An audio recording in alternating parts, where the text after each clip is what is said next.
parce que j'avais rencontré beaucoup d'entre vous lors des meetings en province et parce que je savais que la secrétaire générale des Verts, elle souhaitait réellement cette transformation et je savais qu'entre nous, il y avait une entente telle que ça ne pouvait que marcher.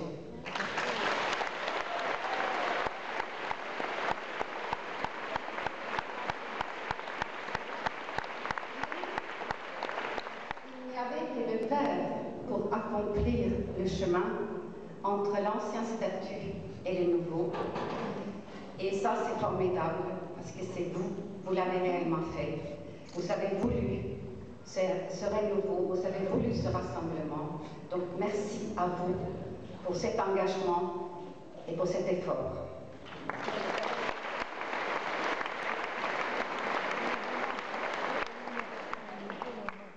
Le travail devant nous est énorme.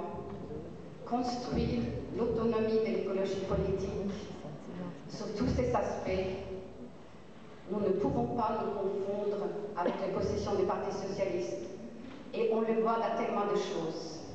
Dans l'actualité, par exemple, je suis très choquée par le fait qu'on n'a pas voulu établir en France les salles de shoot. Et je pense que pour nous, qui sommes sensibles à la santé publique, nous aurons un programme qui prenne soin des plus vulnérables d'entre nous. Et entre eux, il y a les toxicomanes. Cela fait partie de notre programme.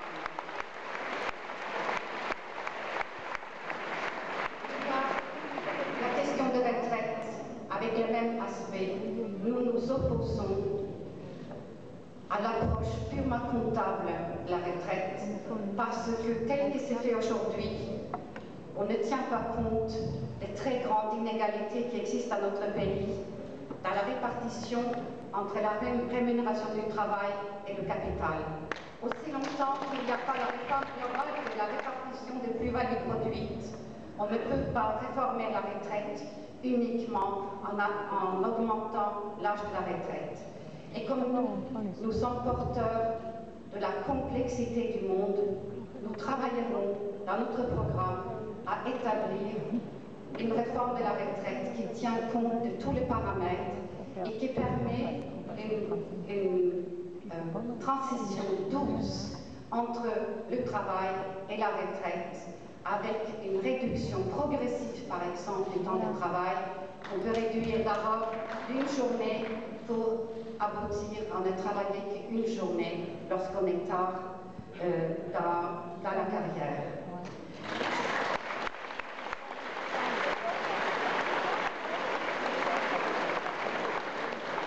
J'ai également envie de commenter l'actualité. Le gel des salaires des fonctionnaires qui vient d'être décidé à Brégançon est aussi un scandale et ça ajoute l'injustice à l'austérité. Ça y est, on est marrant.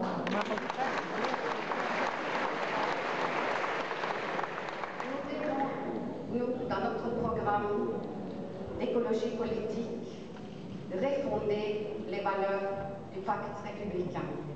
Nous devons faire une écologie politique républicaine qui restaure ses piliers dans tous ces éléments. Nous devons lutter pour que la liberté qui est inscrite à nos frontons devienne de nouveau réalité. Aujourd'hui, avec plus de 700 000 gardes à vue par an, avec la reconduite autoritaire des Roms, ce pilier-là de notre pacte républicain est mis à mal. L'égalité est également mise à mal. Nous l'avons vu, le pacte républicain comprend l'égalité devant les charges, l'égalité devant les charges de l'impôt, et nous avons vu dans les affaires de cet été qu'il n'en est rien. Nous devons rétablir l'égalité. Nous devons rétablir également la fraternité, la solidarité, et encore une fois, nous savons que la répartition des richesses dans notre pays est extraordinairement inégalitaire. Il y a des personnes qui gagnent 1000 fois plus que d'autres. Et nous allons arrêter d'attendre le retour de la croissance pour régler ce problème. Nous allons régler ce problème.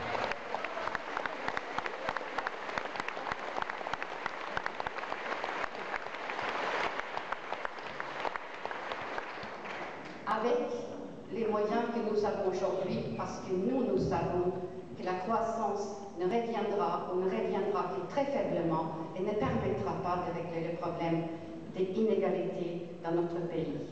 Donc c'est une transformation écologique et c'est une transformation éthique avec la notion de justice sociale au centre et je dirais aussi une transformation éthique de la politique et de la campagne. Je pense qu'il est éthique de ne promettre que ce qu'on peut raisonnablement tenir.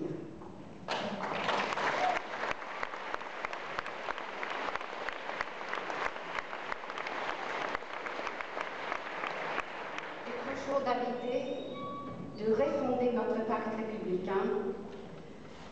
Nous devons revenir sur l'abolition de la carte scolaire qui en réalité contribue à la ghettoisation. Pour moi, c'est important. Et il y a des mesures que nous pouvons proposer, comme celle-là, où c'est une idée que j'ai entendue hier de Patrick Veil. Nous pouvons par exemple promettre des cartes de séjour de 10 ans pour les travailleurs saisonniers. Cela est une mesure de justice.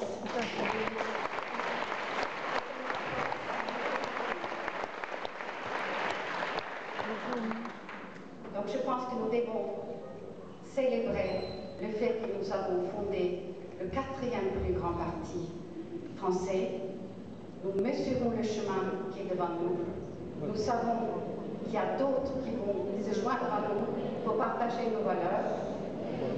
Et vous vous demandez peut-être si quelqu'un comme moi, avec sa voix faible et son accent, peut réellement porter les couleurs et l'effort de cette transformation écologique et éthique de la société. Je vous ai déjà parlé de mon âge, je vais vous parler de mon accent. Je pense que nous sommes nombreux à avoir un accent aussi dans cette salle.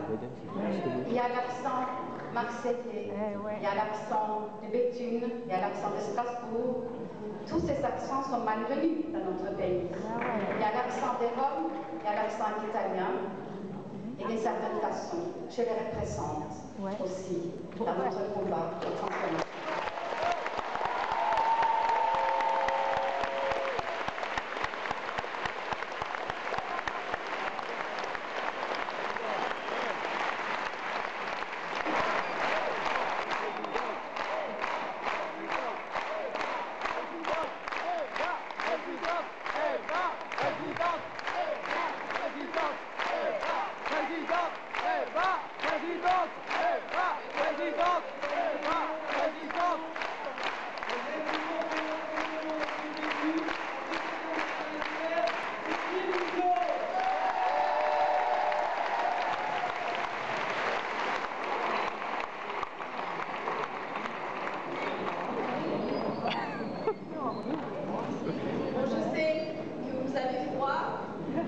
Vous n'êtes pas fatigué, alors je ne vais pas vous infliger longtemps de l'accent de Villeneuve-Saint-Georges.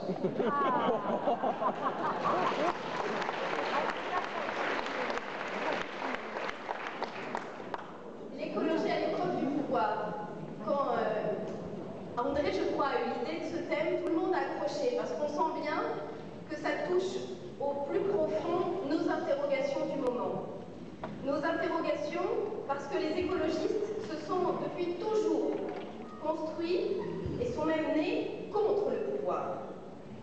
Ils ont entamé depuis longtemps une forme de longue marche dans les institutions, tout en continuant en permanence à être aux côtés des associations, à être aux côtés de celles et ceux qui contestent la domination parfois aberrante du pouvoir. Vous l'avez vu, ce contre-pouvoir, il était aussi au cœur de nos journées d'été, avec le soutien que nous apportons et que nous apporterons toujours aux Roms, et avec les discussions vives qui ont pu avoir